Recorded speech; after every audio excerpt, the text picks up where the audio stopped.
Hampshire. I'd now like to welcome and recognize the gentleman from California, Mr. Garcia, for 5 minutes. Thank you, Mr. Chairman and Ranking Member Moore. Appreciate the opportunity and appreciate all the efforts that the members of this precious committee do for our veterans and the service you all provide.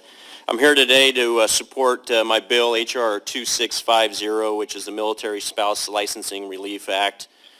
This is actually a win-win-win bill. This is a win for our military families who would normally be dual income families with a spouse on active duty or the wife, husband of an active duty member who is in a profession where they require a license.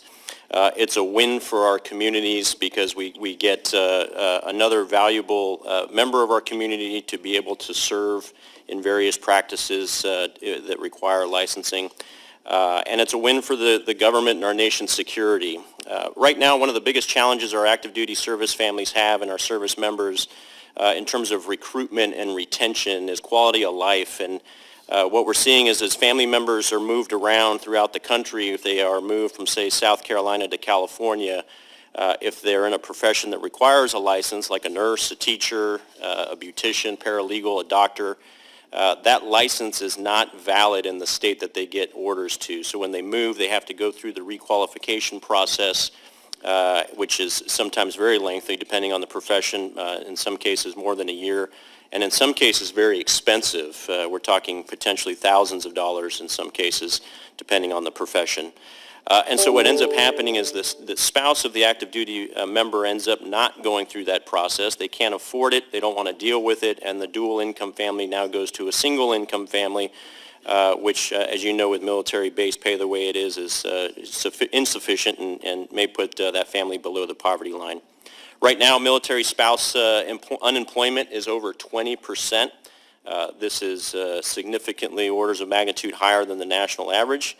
And as many as 34% of our military spouses on active duty, members, work in some form of field or profession that does require a license.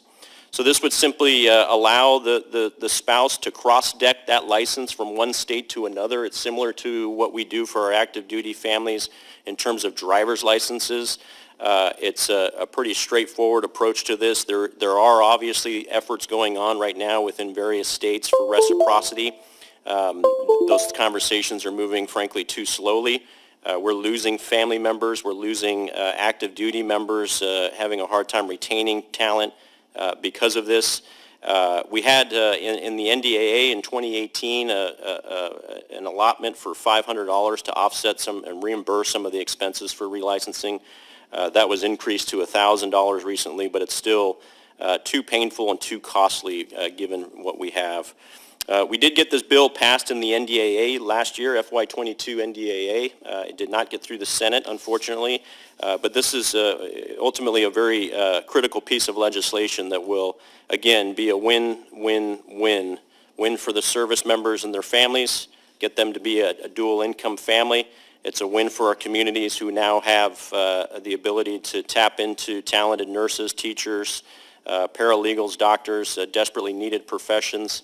And it's a win for our nation's security. It's an opportunity to recruit a little bit better, to retain definitely a little bit better, and keep our precious talent on the books for longest service terms, and ultimately lead to stronger national security. So I ask that you all support this. This has got strong bipartisan support. My colleague from California, Salud Carbajal, is a co-sponsor, former proud veteran, and it's been an honor to navigate this with him.